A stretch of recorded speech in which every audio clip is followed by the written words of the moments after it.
ছুটি শুরু হয়ে যাওয়ায় ঈদ উদযাপনে রাজধানী ছাড়ছে নগরবাসী। ভোর থেকেই রেলওয়ে স্টেশন, বাস ও লঞ্চ টার্মিনালে রয়েছে যাত্রীদের ভিড়। কমলাপুর রেলওয়ে স্টেশনে বেড়েছে অতিরিক্ত যাত্রীর চাপ। ট্রেনের অপেক্ষায় প্ল্যাটফর্মে অপেক্ষায় রয়েছেন অনেক যাত্রী। বাস টার্মিনালগুলোরও একই অবস্থা। অতিরিক্ত ভিড়ের কারণে রাজধানীর বিভিন্ন সড়কে দেখা দিয়েছে যানজট। এতে অনেকে বাস, রিক্সা, সিএনজি থেকে নেমে ব্যাগ হাতে নিয়ে হেঁটে যাচ্ছেন টার্মিনালের দিকে। টার্মিনালগুলোর সামনে রয়েছে বাসের লম্বা সারি। এসব সড়কে ট্রাফিক ব্যবস্থাপনা ঠিক রাখতে দায়িত্বে রয়েছেন অতিরিক্ত পুলিশ সদস্য।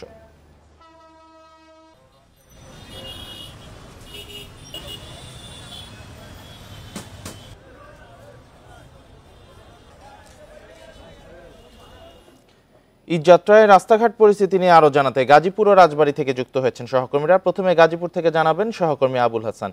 আবুল হাসান, গাজীপুরে সড়কে যাত্রীর চাপ কেমন দেখছেন এবং গাড়ির চাপ কেমন দেখছেন, ট্রাফিক ব্যবস্থাপনা কেমন দেখছেন?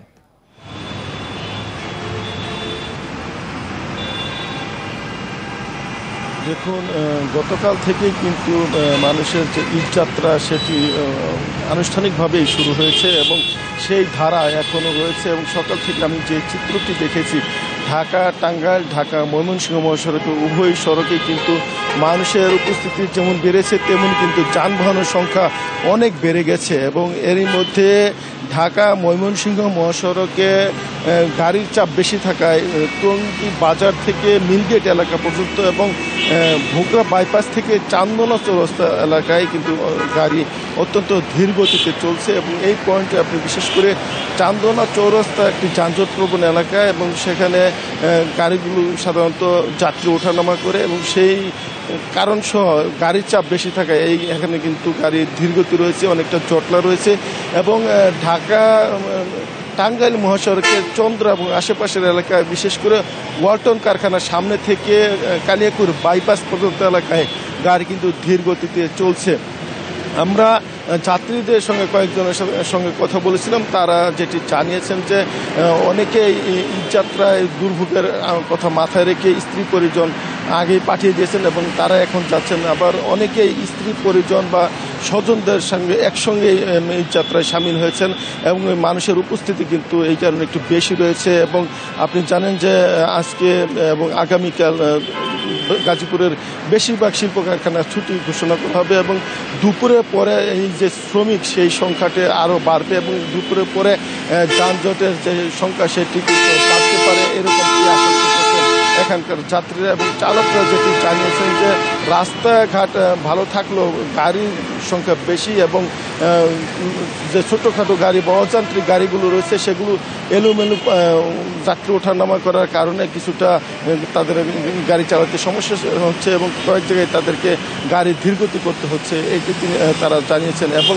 আমরা ট্রাফিক বিভাগের সঙ্গে কথা বলছিলাম, তারা যেটি জানিয়েছেন যে এই আজকে যে মানুষের চাপ বাড়বে বা আগামীকাল মানুষের যে বাড়তি উপস্থিতি সেটির কথা মাথায় রেখে তারা ট্রাফিক ব্যবস্থা সাজিয়েছেন। এবং এখানে চন্দ্রা পয়েন্টে চান্দনা চৌরাস্তা এলাকায় অতিরিক্ত পুলিশ এখানে কাজ করছে, হাইওয়ে পুলিশ কাজ করছে, গাজীপুর মেট্রোপলিটন পুলিশের সদস্যরা কাজ করে যাচ্ছেন। এবং এখানে পুরো যে পয়েন্টগুলো রয়েছে সেগুলো সিসিটিভির আওতায় আনা হয়েছে, ওয়াচ টাওয়ার রয়েছে। মোট কথা এখানে ট্রাফিক ব্যবস্থাপনার জন্য যা যা প্ল্যান দরকার তারা সেটি নিয়েছেন এবং তারা সেইভাবে যানজট নিরসনের জন্য কাজ করে যাচ্ছেন। এই ছিল গাজীপুরের সড়ক পরিস্থিতির সর্বশেষ খবর। ধন্যবাদ আবুল হাসান, সাথেই থাকবেন। এবার রাজবাড়ী থেকে জানাবেন সহকর্মী শামীম রেজা। শামীম, ঘাটে যানবাহনের চাপ আছে কিনা?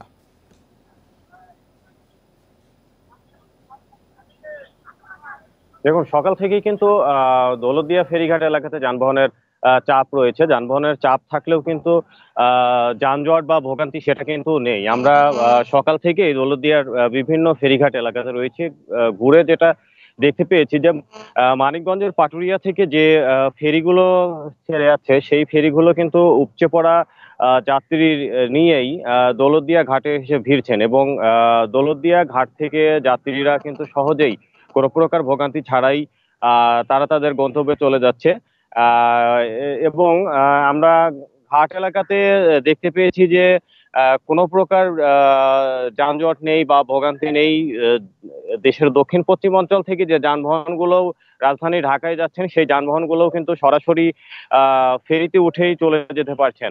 আর একটা বিষয় বলে রাখি যে ঈদ কে কেন্দ্র করে দৌলতদিয়া ঘাট এলাকায় আইন শৃঙ্খলা রক্ষাকারী বাহিনী মোতায়েন রয়েছে। সেই সাথে বিআইডব্লিউটিসি এবং বিআইডব্লিউটিএ কিন্তু ফেরির সংখ্যা বাড়িয়েছে যাতে কোনো প্রকার ভোগান্তিতে না পড়ে চালক এবং যাত্রীরা। সেই সাথে পশুবাহী যে ট্রাকগুলো রয়েছে, পশুবাহী ট্রাকগুলো কিন্তু সরাসরি ঘাট এলাকাতে এসে ফেরিতে উঠে কিন্তু তাদের গন্তব্যে চলে যেতে পারছে। সবকিছু মিলিয়ে বলা যায় যে আসলে যানবাহনের চাপ থাকলেও কিন্তু ভোগান্তিতে নেই।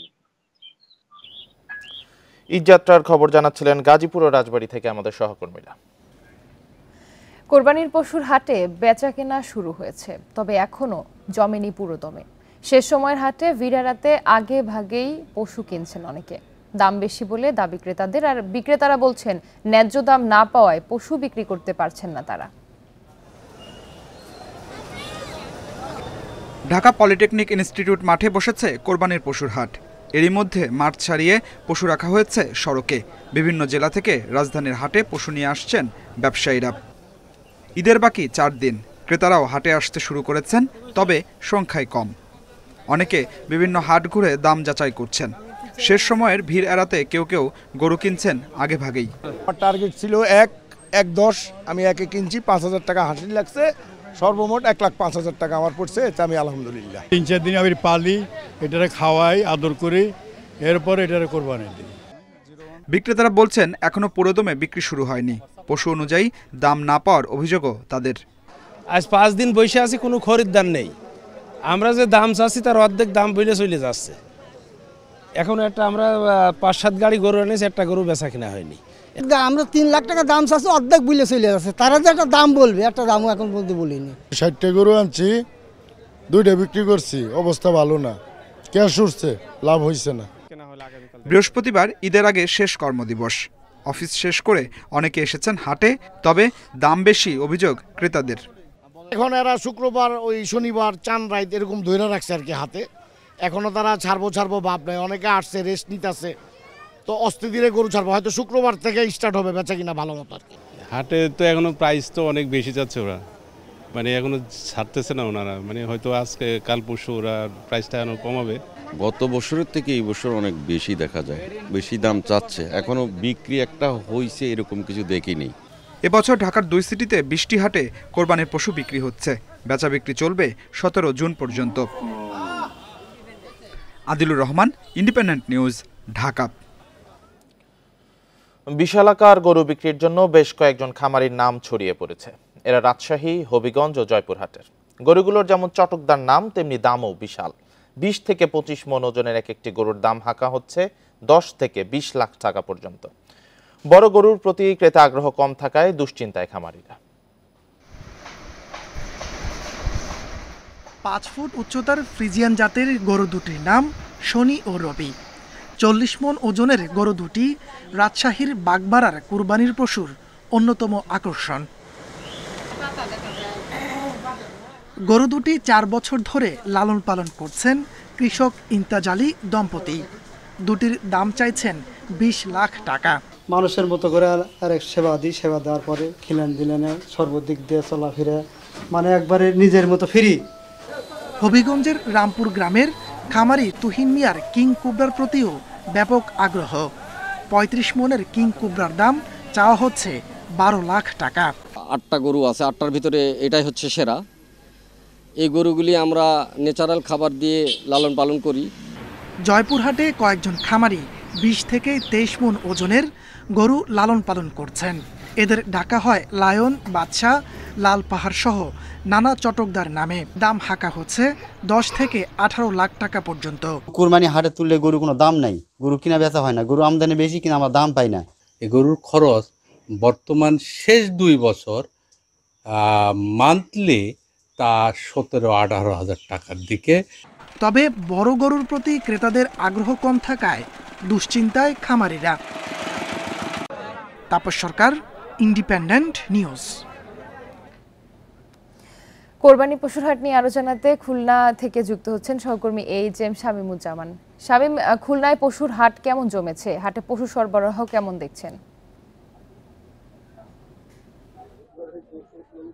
খুলনাতে গত মঙ্গলবার থেকেই পশুর হাট শুরু হয়েছে খুলনা মহানগরী সহ জেলার বিভিন্ন উপজেলায় পর্যায়ে। আমরা এই মুহূর্তে অবস্থান করছি খুলনা মহানগরীর জোড়াগেট পশুর হাটে।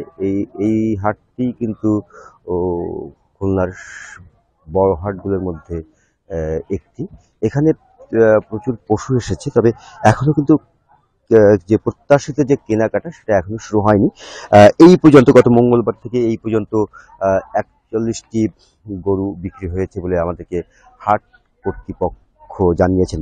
অপরদিকে খুলনা জেলায় এবছর কিন্তু 1,56,278টি পশু কুরবানির জন্য প্রস্তুত করা হয়েছে। এর মধ্যে 67,054টি গরু ও মহিষ রয়েছে এবং 89,224টি ছাগল ও ভেড়া রয়েছে।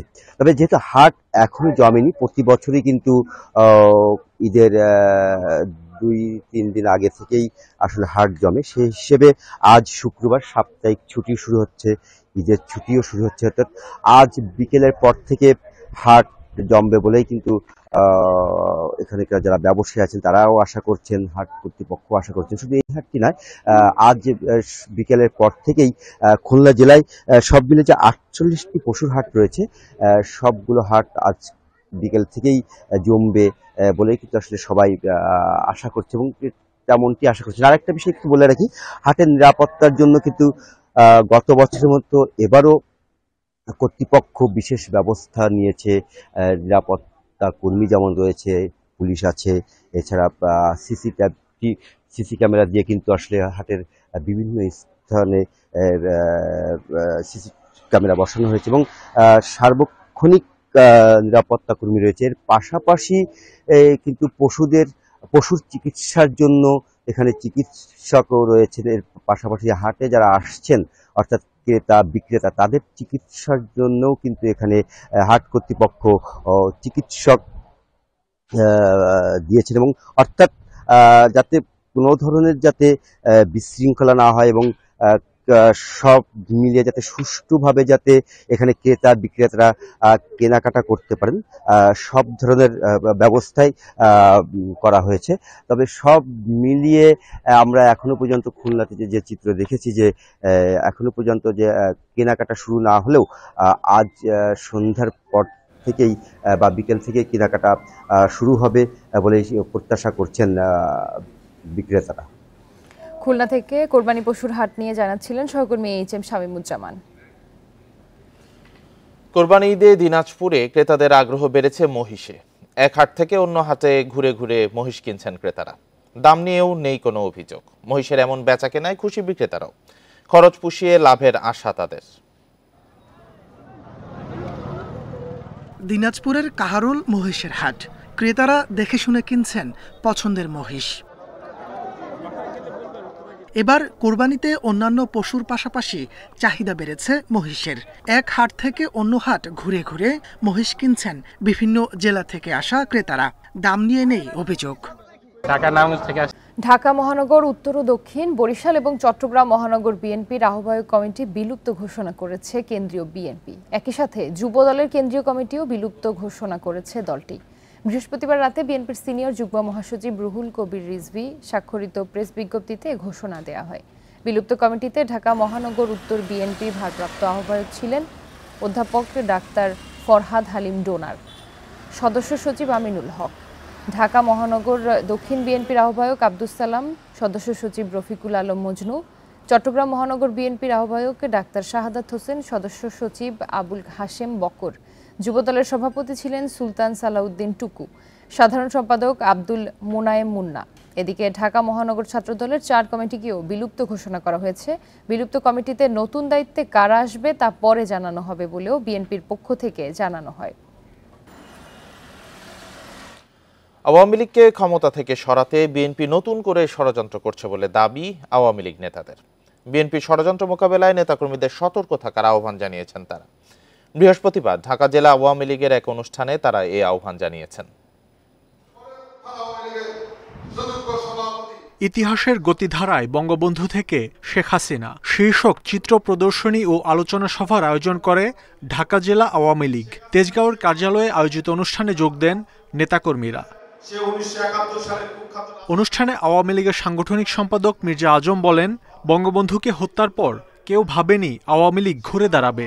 শেখ হাসিনার কারণেই সেই দল আজ টানা রাষ্ট্র ক্ষমতায়। তাই বিএনপি শেখ হাসিনার বিরুদ্ধে এখনও নানা ষড়যন্ত্র অব্যাহত রেখেছে।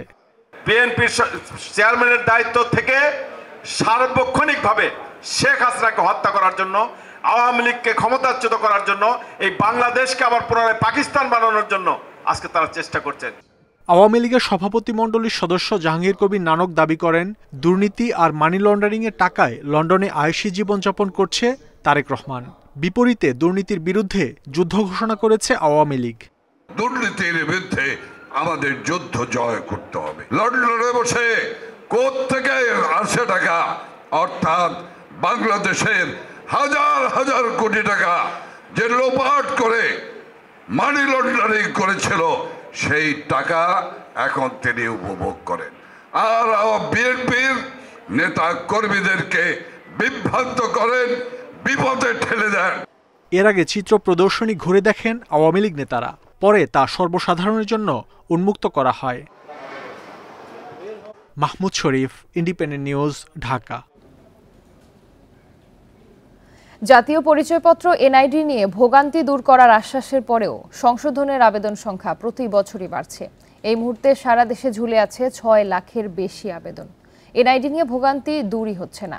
এনআইডির মহাপরিচালক আবেদনগুলো দ্রুত নিষ্পত্তির কঠোর নির্দেশ দিয়েছেন। আবেদন সংখ্যা শূন্যে নামিয়ে আনার ঘোষণাও দিলেন। নাগরিক সেবা পেতে জাতীয় পরিচয়পত্র বা এনআইডি খুবই গুরুত্বপূর্ণ। বিভিন্ন কারণে কিছু কিছু জাতীয় পরিচয়পত্রে ত্রুটি বিচ্যুতি থেকে যায়। তবে সংশোধনের আবেদনের তারিখ থেকে 30 কার্য দিবসের মধ্যে আবেদন নিষ্পত্তির বিধান থাকলেও তা হচ্ছে না। অতি গুরুত্বপূর্ণ এই এনআইডির ভুল সংশোধন নিয়ে সাধারণ নাগরিকদের ভোগান্তি রয়ে গেছে। একটা আবেদন নিষ্পত্তিতে সময় লাগছে মাসের পর মাস, আবার কারো কারো আবেদন পড়ে আছে বছরের পর বছর। বললো 2 বছর আগে করা হয়েছে, তো এখনো ওটা ক্যান্সেলও হয় নাই, মানে এখনো ইসে আছে, আপনার পেন্ডিংয়ে আছে। 3 দিন যাবত ঘুরতেছি, কিন্তু আমার কোনো ফলাফল জিরো। তারা ওখান থেকে আমাকে এখানে পাঠাইছে এবং এখান থেকে ওনারা বলতেছেন যে এখানে ওনারা এই ধরনের কাজ করেন না। গত 5 জুন পর্যন্ত এনআইডি সংশোধনের অনিষ্পন্ন আবেদনের সংখ্যা 3,64,161। অন্যদিকে প্রক্রিয়াধীন আবেদনের সংখ্যা 2,38,903। সব মিলে নির্বাচন কমিশনের টেবিলে পড়ে আছে 6 লাখ আবেদন। এত আবেদন কেন ঝুলে আছে এমন প্রশ্নে এনআইডি মহাপরিচালক বলেন, আবেদনকারী ও নিষ্পন্নকারী উভয়ের গাফিলতি আছে। কোনো অনিষ্পন্ন বিষয় আছে যেটা নিষ্পন্ন করতে গেলে একটু সময় সাপেক্ষ, এবং এটা যে একেবারে এই অফিসেই দায়ী তা না, যিনি এই তথ্যটা দেন তিনিও কিন্তু মোটামুটিভাবে দায়ী। এনআইডি সংশোধনের এই অবস্থা থেকে উত্তরণের জন্য আরও 3টি ক্যাটাগরি বাড়ানো হয়েছে এবং সংশোধনকারী কর্মকর্তার সংখ্যাও বেড়েছে। একটা কাগজে যদি আপনি সন্তুষ্ট হন, প্লিজ আপনি ওই বাকি যে 4টা কাগজ লেখা আছে, মানে ওই লেখার খাতিরে ওই 4টা কাগজ আনতে বলে তাকে হয়রানি করবেন না। 6 লাখ প্লাস, এটা ইনশাল্লাহ অল্প দিনের মধ্যে এটা জিরোতে চলে আসবে। সম্প্রতি এক কর্মশালায় সিইসি নির্দেশনা দেন, এনআইডি সেবা নিতে এসে যেন হয়রানির শিকার না হতে হয়। Mahmudul Hasan, independent News, Dhaka. সাবেক আইজিপি বেনজিরের জব্দ করা গোপালগঞ্জের সাভানা পার্কের 3টি কম্পিউটারের সিপিইউ একটি মনিটর চুরি করেছে দুর্বৃত্তরা। বেনজিরের অপকর্ম লোপাট করতেই এই চুরি বলে সন্দেহ সংশ্লিষ্টদের। এদিকে বেনজিরের অবৈধ সম্পদের অর্জনের বিরুদ্ধে মামলা করার মতো যথেষ্ট তথ্য প্রমাণ পেয়েছে দুদক। বুধবার রাতে সাবেক আইজিপি বেনজিরের সাভানা পার্কের অফিস কক্ষে 8 থেকে 10 জন প্রবেশ করে। সেখান থেকে 3টি কম্পিউটারের সিপিইউ ও একটি মনিটর নিয়ে যায় দুর্বৃত্তরা। ধারণা করা হচ্ছে বেনজিরের অপকর্ম লোপাট করতেই এই চুরি। এদিকে পুলিশ বলছে, সিসিটিভির ফুটেজ দেখে এই চুরির সাথে জড়িত 3 জনকে চিহ্নিত করেছে তারা। অফিস থেকে 3টা সিপিইউ এবং একটা মনিটর চুরি হয়েছে। এই সংক্রান্ত একটা অভিযোগ নিয়ে আসলে আমরা সেই অভিযোগটা মামলা হিসাবে গণ্য করিয়াছি। আসামি ধরার জন্য আমরা অভিযান অব্যাহত আছে আমাদের। এর আগে রিসোর্ট থেকে 592 কেজি মাছ চুরির সময় হাতে নাতে ধরে দুদকের দল। এদিকে বেনজিরের বিরুদ্ধে মামলা করার মতো অবৈধ সম্পদ অর্জনের পর্যাপ্ত তথ্য প্রমাণ মিলেছে বলে জানিয়েছেন দুদকের আইনজীবী। এই পর্যন্ত অনুসন্ধানে যেই যতটুকু অপরাধলব্ধ আয় এবং সম্পত্তি আপনার পাওয়া গিয়েছে তাতে ভিত্তি করে ইচ্ছা করলে দুর্নীতি দমন কমিশন মামলা করতে আইনগত কোনো বাধা থাকে না। তবে এটা কখন করবে, কিভাবে করবে, এটা দুর্নীতি দমন, এটা কমিশনের এখতিয়ার, কমিশন এটা সিদ্ধান্ত নেবে। সর্বশেষ বেনজিরের সাভানা পার্ক পর্যবেক্ষণে গোপালগঞ্জের জেলা প্রশাসক ও দুদকের উপপরিচালকের নেতৃত্বে 5 সদস্যের টিম গঠন করা হয়েছে। Rishad Huda, Independent News, Dhaka. অনুমোদনহীন ব্লু ড্রিঙ্কস বাজারজাত করায় আলোচিত ইউটিউবার ইফতেখার রাফসান ওরফে রাফসান দা ছোট ভাইয়ের বিরুদ্ধে গ্রেফতারি পরোয়ানা জারি করা হয়েছে। বৃহস্পতিবার বিকেলে বিশুদ্ধ খাদ্য আদালত এই আদেশ দেন। নিরাপদ খাদ্য কর্তৃপক্ষ জানিয়েছে ব্লু ড্রিঙ্কসের কোনো অনুমোদনই নেই। ওষুধ প্রশাসনও জানে না ব্লু ড্রিঙ্কস ওষুধ নাকি পানীয়। এরই পরিপ্রেক্ষিতে রাফসানের বিরুদ্ধে গ্রেফতারি পরোয়ানা জারি করা হয়। এর আগে 24 এপ্রিল কুমিল্লায় মেসার্স ব্লু ড্রিঙ্কস কারখানায় অভিযান পরিচালনা করেন নির্বাহী ম্যাজিস্ট্রেট। জানানো হয় প্রতিষ্ঠানটি নিবন্ধন সনদ গ্রহণ না করেই ইলেকট্রোলাইট ড্রিঙ্ক প্রস্তুত করে আসছিল। এছাড়া কারখানায় কোনো পরিমাপ যন্ত্র দেখা যায়নি। সে সময় কোম্পানিটিকে 30,000 টাকা জরিমানা করা হয়।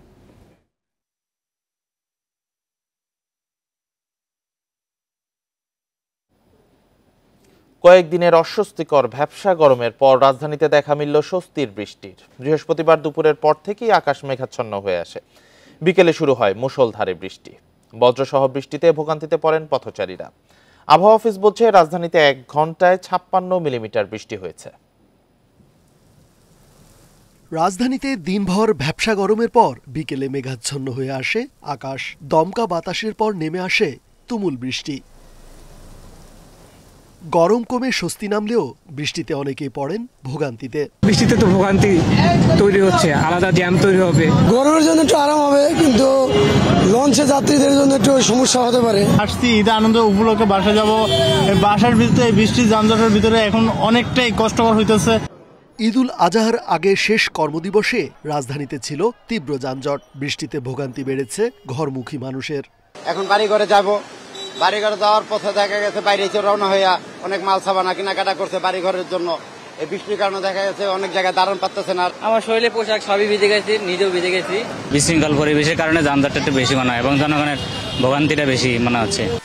আবহাওয়া অফিস জানায় বাতাসে জলীয় বাষ্প বেশি থাকায় অনুভূত হচ্ছে অস্বস্তিকর গরম। বৃহস্পতিবার বিকেলে রাজধানীতে 1 ঘন্টায় বৃষ্টি হয় 56 মিলিমিটার। তবে মৌসুমি বায়ুর প্রভাবে ময়মনসিংহ ও সিলেট বিভাগে ভারী থেকে অতি ভারী বৃষ্টি হতে পারে।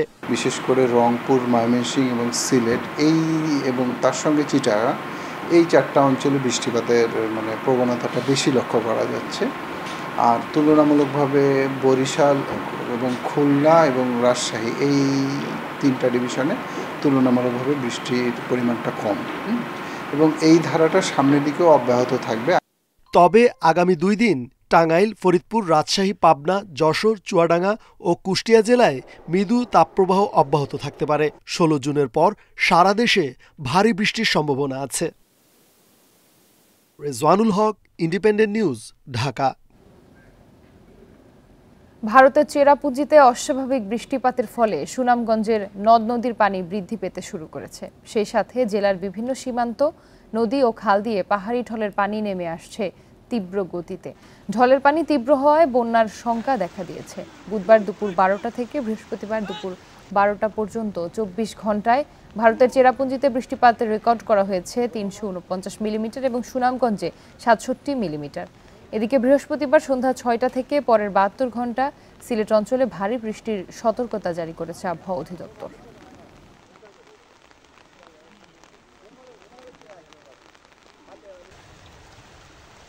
পোশাক কর্মীদের বেতন ভাতা বকেয়া রেখে ঈদের ছুটি ঘোষণা করেছে গাজীপুরের কিছু কারখানার মালিক। শিল্প পুলিশের হিসাবে অন্তত 72টি কারখানায় বেতন ভাতা পরিশোধ নিয়ে দেখা দিয়েছে অনিশ্চয়তা। বিজিএমইএ নেতারা জানিয়েছেন 15 জুনের মধ্যে শ্রমিকদের বেতন ভাতা পরিশোধ করতে মালিকদের আহ্বান জানানো হয়েছে। ঈদের ছুটির আগে বৃহস্পতিবার পর্যন্ত গাজীপুর শিল্পাঞ্চলের 2215টি তৈরি পোশাক কারখানার মধ্যে 1225টিতে মে মাসের বেতন পরিশোধ করা হয়েছে। গত এপ্রিল মাসের বেতন পরিশোধ করেছে 2213টি কারখানা। কারখানার মালিকরা বলছেন, পরিবারের সাথে ঈদের আনন্দ ভাগাভাগি করতে শ্রমিকদের মে মাসের বেতন ভাতা পরিশোধ করা হয়েছে। মোটামুটি 6-7 তারিখের মধ্যে বেতন দিয়ে দেওয়া হয়। আমাদের মে মাসের বেতন বহু আগে দিয়ে দেওয়া হয়েছে। আমরা বোনাসও গতকালকে দিয়ে দিয়েছি এবং এছাড়া আমরা 10 দিনের অ্যাডভান্স দিব স্যালারি। মে মাসের বেতন সেটা আমরা পূর্ণাঙ্গভাবে পরিশোধ করে দিয়েছি এবং বোনাসটাও আমাদের গত 1 সপ্তাহ আগে অলরেডি পেমেন্ট হয়ে গেছে। এখনও শ্রমিকদের বেতন ভাতা পরিশোধ করেনি 72টির কারখানার মালিকরা। 15 জুনের মধ্যেই তাদের পারিশ্রমিক পরিশোধ করতে মালিকপক্ষকে জানিয়েছে শিল্প পুলিশ। প্রত্যেকটা প্রতিষ্ঠানের সাথে আমরা ডোর টু ডোর ওদের সাথে যোগাযোগ করছি, কি সমস্যা হচ্ছে, কি আপডেট আছে। আমরা 80 থেকে 90% এই প্রবলেম প্রতিষ্ঠান যেগুলো আছে এগুলা সময় মতো অর্থাৎ 14 থেকে 15 তারিখের ভিতরে বেতন এবং বোনাস দিতে পারবে বলে আমার বিশ্বাস। বিজিএমই এর নেতারা জানিয়েছেন, ঈদের আগেই পোশাক কর্মীদের বেতন ভাতা পরিশোধে মালিকদের তাগাদ দেওয়া হয়েছে। ব্যাংক যাতে আমাদের সহযোগিতা করে, শেষ মুহূর্তে যদি ব্যাংক এক্সপোর্টারদের সহযোগিতা না করে তাহলে প্রবলেম হয়ে যাবে।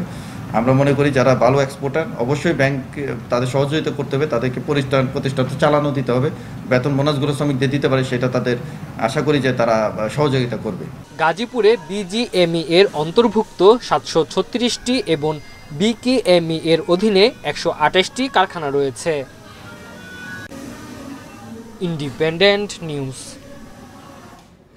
বাজেটে সিন্ডিকেট নিয়ন্ত্রণে বাস্তবভিত্তিক পদক্ষেপ না থাকায় মূল্যস্ফীতি নিয়ন্ত্রণের লক্ষ্য অর্জন সম্ভব নয়। এছাড়া বাজেটের অর্থায়ন ঋণ নির্ভর হয়, অর্থনীতিতে সংকট আরও বাড়বে। বৃহস্পতিবার ইকোনমিক রিপোর্টার্স ফোরাম ইআরএফ আয়োজিত বাজেট পরবর্তী আলোচনায় এমন অভিমত জানান বিশ্লেষকেরা। অর্থমন্ত্রী 2024-25 অর্থবছরে বাজেটে মূল্যস্ফীতির লক্ষ্যমাত্রা ধরা হয়েছে 6.5%। মুদ্রানীতির মতো সংকোচনশীল বাজেট মূল্যস্ফীতি নিয়ন্ত্রণে কতটা সাহায্য করবে তা নিয়ে প্রশ্ন তুলেছেন অর্থনীতিবিদরা। বৃহস্পতিবার ইকোনমিক রিপোর্টার্স ফোরাম ইআরএফ আয়োজিত বাজেট আলোচনায় বিশ্লেষকরা বলেন, মূল্যস্ফীতি নিয়ন্ত্রণে বাজেটে বাস্তবভিত্তিক কোনো পদক্ষেপ নেই। বাজারের সরবরাহ নিয়ন্ত্রণ করা, সিন্ডিকেশন, এইগুলো তো রয়েছে। আর তার পরেও রয়েছে যে আমদানি, এই যে আমাদের যে ডলারের বিনিময় হার বাড়ানো হয়েছে, সঙ্গত কারণেই বাড়ানো হয়েছে, কিন্তু অন্যদিকে আবার আমাদের আমদানিও কস্টলি হয়ে যায়, আমদানিও বেড়ে যাবে। তো সেই প্রেক্ষিতে এই মূল্যস্ফীতিটা মূল্যস্ফীতির হার অর্জন করা অসম্ভব ব্যাপার। বাজেটের অর্থায়ন এখন দায়দেনার উপর নির্ভরশীল হয়ে পড়েছে জানিয়ে বিশ্লেষকরা বলেন, এতে অর্থনীতির সংকট আরও গভীর হবে। সরবরাহ যখন 1,37,000 কোটি টাকা নিয়ে আসবেন ব্যাংক সেক্টর থেকে, ব্যাংকের ক্রেডিট পারবে না, ব্যবসা বাণিজ্য উজ্জীবিত না হয়, কর্মসংস্থানে কর উঠাবেন করতে, ট্যাক্স করতে উঠাবেন, সোর্স কি? এনবিআর একটা বিশেষত্ব শর্টকাট বেঁচে টাকা ওঠাবে, ব্যাস। যদি লিকুইডিটি কম হয় তাহলে কিন্তু আরও সুদের হারের উপরে চাপ পড়বে, তাহলে ব্যক্তি খাতের ব্যবসায়ের খরচটা আরও সেটার উপরে চাপ পড়ে যাবে। সরকার যে ঋণ নিবে, বাংলাদেশ ব্যাংকগুলি যে লিকুইডিটি পরিস্থিতি, তাতে কিন্তু অবস্থা খুব খারাপ। আর আমাদের দেশের যে আজকের যে রিজার্ভ নীল হওয়ার পিছনে যে কারণটা কেউ বলেন না আপনারা, আমরা বিদ্যুৎ আনছি, আমদানি করে ডলারে পরিশোধ করছি, বিক্রি করতেছি বাংলা টাকায়, আপনার রিজার্ভ কোত্থেকে থাকবে? বাজেটে কালো টাকা সাদা করার প্রস্তাবনা দিয়ে অর্থনীতি, রাজনীতি ও নৈতিকভাবে সরকারের বিচ্যুতি ঘটেছে বলেও মন্তব্য করেন আলোচকরা। সংসার চালাচ্ছেন। তৌহিদ রানা, ইন্ডিপেন্ডেন্ট নিউজ, ঢাকা। বাজেটে সামষ্টিক অর্থনীতিতে ভারসাম্য রক্ষায় তেমন কোনো উদ্যোগ নেই বলে দাবি ব্যবসায়ীদের। বৃহস্পতিবার রাজধানীতে বাজেট নিয়ে আলাদা অনুষ্ঠানে এসব কথা বলেন তারা। তবে চ্যালেঞ্জ থাকলেও সরকারের বাজেট বাস্তবায়নের সক্ষমতা রয়েছে বলে জানান প্রধানমন্ত্রীর অর্থ উপদেষ্টা ডক্টর মশিউর রহমান। প্রস্তাবিত 2024-25 অর্থবছরে বাজেট নিয়ে জাতীয় প্রেস ক্লাবে সম্মেলনের আয়োজন করে গবেষণা প্রতিষ্ঠান research and policy integration for development rapid. অনুষ্ঠানে বক্তাদের আলোচনায় ঘুরে ফিরে আসে মূল্যস্ফীতি নিয়ন্ত্রণের চ্যালেঞ্জ। বলেন, বর্তমান অর্থনীতি প্রেক্ষাপটে নতুন বাজেট বাস্তবসম্মত নয়।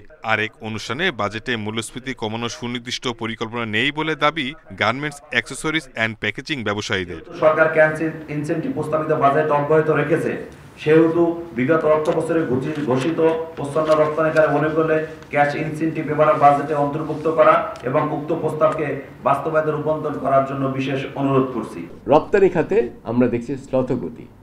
রেমিটেন্সের ক্ষেত্রে ইস্যুটা হচ্ছে রেমিটেন্সের প্রবাহ বাড়লেও মনে হচ্ছে ওইটা হয়তো ইনফর্মাল চ্যানেলে বেশি বেড়েছে রাদার দেন ফর্মাল চ্যানেলে। সত্যিকার অর্থে ফর্মাল চ্যানেলের রেমিটেন্সের যে গতি প্রকৃতি সেটা দেখলাম যে এটা স্থবির হয়ে আছে। বাজেট প্রণয়নে সব খাত বিবেচনা নেওয়া হয়েছে বলে জানান প্রধানমন্ত্রী অর্থ উপদেষ্টা। বলেন, আগামীতে কর কাঠামোর সংস্কার হলে বাজেট বাস্তবায়নে সক্ষমতা আরও বাড়বে। অনেক জায়গাতে আছে যেখানে ব্যয় বাড়ানো দরকার, এখন না পারলে হয়তো কোনো এক সময় এটাকে করতে হবে, সেগুলো বিবেচনায় রেখে বোধহয় ব্যয় কমানোটার যে প্রোগ্রামটা আমরা বোধহয় আরেকটু সুস্পষ্ট করতে পারি। দেশে ব্যবসার পরিধি বাড়াতে শিল্পনীতি কর্তৃপক্ষ তৈরির তাগিদও দেন ব্যবসায়ীরা। Shahid Ahmed, independent News, Dhaka. টেকসই উন্নয়নের জন্য বাংলাদেশকে পরিবেশ বান্ধব উপায়ে প্রবৃদ্ধিতে জোর দিতে হবে। এজন্য সংশ্লিষ্ট প্রতিষ্ঠানগুলোর সক্ষমতা বৃদ্ধি ও প্রণোদনা কাঠামোর প্রয়োজন বলে মনে করে বিশ্বব্যাংক। বৃহস্পতিবার রাজধানীর এক হোটেলে জলবায়ু সহিষ্ণু উন্নয়নে করণীয় নিয়ে প্রতিবেদন প্রকাশ হয়। পরিবেশ ও জলবায়ু পরিবর্তন মন্ত্রী বলেন, পঞ্চবার্ষিক পরিকল্পনায় এ নিয়ে নানা উদ্যোগ থাকবে। 5 দশকে বাংলাদেশের অর্থনীতির আকার বেড়েছে বহুগুণ। বেসরকারি শিল্প খাত রপ্তানি আয় ও কর্মসংস্থানের মূল চালিকা শক্তি। কিন্তু এই উৎপাদন প্রক্রিয়ায় পরিবেশ দূষণ এখন বড় প্রশ্নের মুখে। তাই দূষণের আর্থিক ক্ষতির মূল্যায়নও করা উচিত বলে মনে করেন গবেষকরা। জলবায়ু পরিবর্তনের ঝুঁকিপ্রবণ দেশ হিসেবে বাংলাদেশকে পরিবেশ ব্যবস্থাপনা ও জ্বালানি রূপান্তর, দক্ষ জনশক্তির মাধ্যমে প্রবৃদ্ধির নতুন নতুন দ্বার উন্মোচন, সহিষ্ণু সমাজ বিনির্মাণের অভীষ্ট লক্ষ্য পূরণ করতে হবে। এজন্য সুনির্দিষ্ট 9 পদক্ষেপ নিতে হবে বলে মনে করে উন্নয়ন অংশীদার বিশ্বব্যাংক। বৈশ্বিক অভিজ্ঞতায় দেখা গেছে যে প্রবৃদ্ধি পরিবেশের ক্ষতি করে তা টেকসই হয়নি। অন্যদিকে পরিবেশ বান্ধব উন্নয়ন দারিদ্র্য বিমোচনেও বড় ভূমিকা রাখে। আমি বাংলাদেশ সরকারের পরিবেশ বান্ধব জলবায়ু সহনশীল উন্নয়ন অর্জনের প্রতিশ্রুতি দেখে খুশি। প্রস্তাবিত বাজেটে জলবায়ু পরিবর্তন মোকাবিলায় বরাদ্দ বেড়েছে। তবে নীতি নির্ধারকরা মনে করেন, কেবল বিনিয়োগই যথেষ্ট নয়, পরিবেশ সুরক্ষায় সরকারের পাশাপাশি নাগরিকদেরও ভূমিকা রাখতে হবে। গ্রিন অ্যান্ড ক্লাইমেট রেজিলিয়েন্ট, মানে গ্রিনটা কিন্তু ওনারা অলরেডি ওনাদের চিন্তার মধ্যে নিয়ে এসছে, এবং সেখানে আরেকটা শব্দ এখানে ব্যবহার করা হচ্ছে যে ইকোসিস্টেম। অর্থাৎ বিষয়টাকে আমাদেরকে সার্বিকভাবে দেখতে হবে। একটা হচ্ছে প্রকল্প, একটা হচ্ছে অর্থায়ন, একটা হচ্ছে আমার যে মানব সম্পদ আছে সেটাকে আমি কিভাবে উপযোগী করে তুলব। আমাদের যে নবম যে 5 ইয়ার প্ল্যান, সেখানে কিন্তু এই বিষয়গুলোর আপনারা রিফ্লেকশন পাবেন। বিশ্বব্যাংকের প্রতিবেদনে পরিবেশ বান্ধব প্রবৃদ্ধি অর্জনে বড় অঙ্কের বিনিয়োগে সরকারি বেসরকারি অংশীদারিত্বে জোর দেওয়া হয়েছে। আমরা আলাদা এই খাতে কত বরাদ্দ আছে। Hari Saha, independent News, Dhaka. Metro রেলের টিকিটে ভ্যাট আরোপের সিদ্ধান্ত এখনো চূড়ান্ত হয়নি। তবে ভ্যাট প্রত্যাহারের অনুরোধ জানিয়ে এনবিআরকে চিঠি দেওয়া হয়েছে বলে জানিয়েছেন সংস্থাটির ব্যবস্থাপনা পরিচালক। বৃহস্পতিবার এক ব্রিফিংয়ে তিনি আরও জানান, মেট্রো রেলে কোরবানির পশুর চামড়া, কাঁচা বা রান্না করা মাংস বহন করা যাবে না। ঈদের দিন বন্ধ থাকবে মেট্রো রেল। মেট্রো রেলের টিকিটে ভ্যাট মওকুফের সময়সীমা শেষ হচ্ছে 30 জুন। প্রস্তাবিত বাজেটে এ বিষয়ে কিছু বলা হয়নি। তাই এ সময়ের মধ্যে কোনো সিদ্ধান্ত না হলে টিকিটের সঙ্গে যুক্ত হবে 15% ভ্যাট। বৃহস্পতিবার মেট্রো রেলের সবশেষ সংবাদ সম্মেলনেও উঠে আসে বিষয়টি। ডিএমটিসিএল এর কার্যালয়ে সংস্থাটির ব্যবস্থাপনা পরিচালক জানান, ভ্যাট আরোপের বিষয়ে এখনো কোনো সিদ্ধান্ত হয়নি। এটা আমি এখন বলতে পারবো না, আমাকে বলতে হলে 30 জুন পর্যন্ত অপেক্ষা করতে হবে। তার আগে নিশ্চয় সংসদে কোনো সিদ্ধান্ত হবে। আমরা আশা করি ইতিবাচক সিদ্ধান্ত আমরা পাবো, এটা আমাদের প্রত্যাশা। যারা যাত্রী তাদের কাছ থেকে আমরা এই প্রত্যাশাই শুনতে পাচ্ছি। তিনি জানান, মেট্রো রেলে কোরবানির পশুর চামড়া, কাঁচা বা রান্না করা মাংস বহন করা যাবে না। 16 জুন থেকে শনিবার ছাড়া অন্য সব সরকারি ছুটির দিনে নতুন সূচিতে চলবে মেট্রো রেল। তবে বন্ধ থাকবে ঈদের দিন।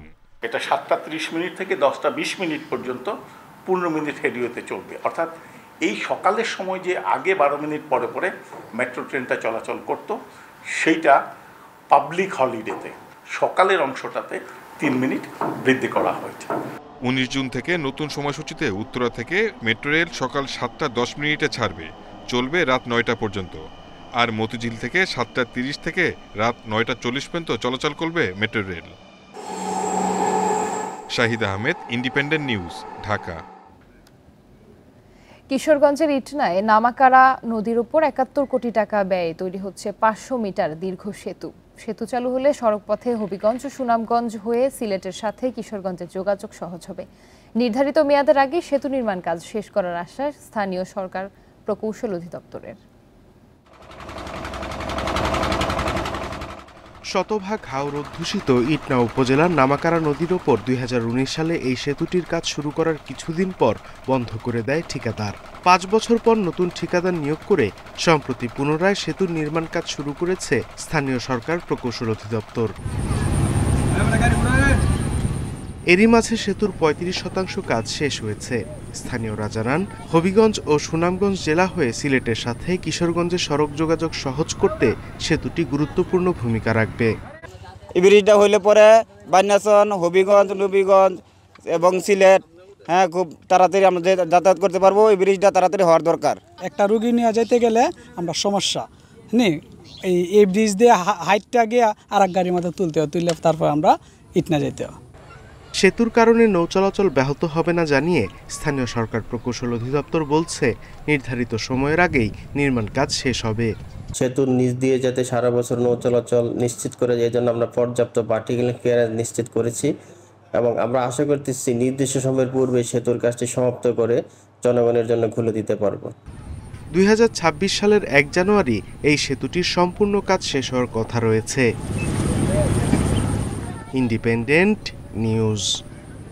শুরু হয়েছে পবিত্র হজের আনুষ্ঠানিকতা। বৃহস্পতিবার রাত থেকেই মক্কা থেকে হজযাত্রীরা তাবুর শহর বলে পরিচিত ঐতিহাসিক মিনার উদ্দেশ্যে রওনা হন। মিনায় হাজিরা ৮ জিলহজ জোহর থেকে ৯ জিলহজ ফজর সহ মোট ৫ ওয়াক্ত আদায় করবেন। ১৫ জুন ফজরের নামাজ আদায় করার পর তারা রওনা দেবেন আরাফাতের ময়দানের উদ্দেশ্যে। সেখানে দুপুরে হজের খুতবা শুনবেন তারা। এবার হজের খুতবা পড়বেন মসজিদুল হারামের ইমাম ও খতিব শায়খ ডক্টর মাহের বিন হামাদ বিন মায়াক্কল আল মুয়াইকিলি। একই সঙ্গে মসজিদের নামিরাতেও নামাজ পড়াবেন তিনি। এক আজানে জোহর ও আসরের নামাজ শেষে সূর্যাস্তের পর হজযাত্রীরা আরাফাতের ময়দান ত্যাগ করে যাত্রা করবেন। এই ছিল এখনকার সংবাদে। ইন্ডিপেন্ডেন্ট টেলিভিশনের সব খবর আরো বিস্তারিত জানতে চোখ রাখুন ফেসবুক, ইউটিউব, এক্সে। এতক্ষণ সাথে থাকার জন্য ধন্যবাদ সবাইকে।